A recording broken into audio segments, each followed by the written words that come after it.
Voilà. Donc, la petite programmation a été copiée Vario, par rapport au 0 fichier mètres par de seconde. Jérôme. Merci. Altitude, 0 Jérôme. mètres. Bon, le vario, on va l'éteindre. Voilà, volume à 0. Alors, qu'est-ce qu'il y a? J'ai réglé, enfin on a réglé les deux phases. La phase moteur, c'est-à-dire en SF, je bascule vers le haut, j'ai le moteur qui est progressif pour monter en altitude. Une fois arrivé en haut, je rebascule SF et je commence à travailler. Vous voyez, donc les gaz sont en haut. Quand je coupe, ça me met les ailerons au neutre. Tous les ailerons et puis volets au neutre.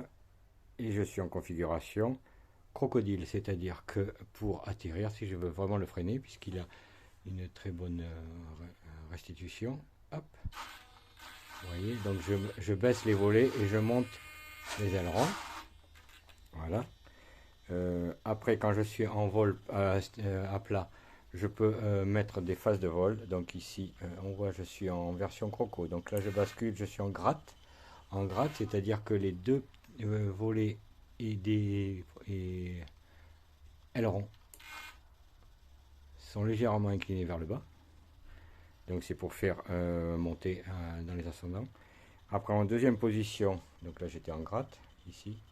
En deuxième position, je passe en vitesse. Donc en vitesse, c'est le contraire. Les ailerons et volets sont légèrement montés, ce qui leur donne de la vitesse.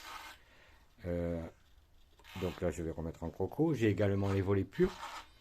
Donc là, c'est volets purs. Les volets purs avec une compensation, bien sûr, une légère compensation arrière, mais vraiment légère. Et après, la partie vol classique. Donc, aileron. Après, profondeur et dérive.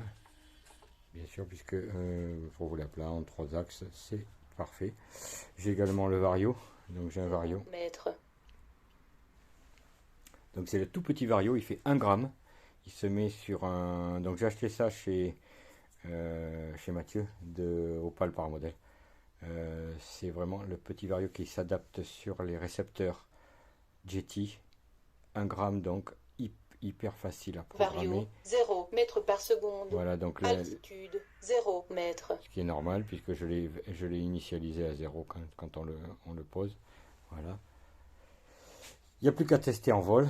On fera ça le poids en ordre de vol, donc pour 2,50 m d'envergure, 803 grammes avec un accu 1300, 3S. Donc c'est vraiment, vraiment léger. On va se régaler. La place dans le fuselage du Geronimo est assez comptée. Donc maximum, un accu 3S 1300. C'est largement suffisant. Ça génère quasiment 3 minutes au total de montée, quasiment on va dire. Le gros avantage de ces accus, c'est que la prise balance se déclipe et donc permet de gagner du poids, mais surtout de l'espace. Donc une fois déclipé, tout simple, on prend l'accu, on le met comme ça, velcro en dessous, hop, et il rentre parfaitement dans le fuselage.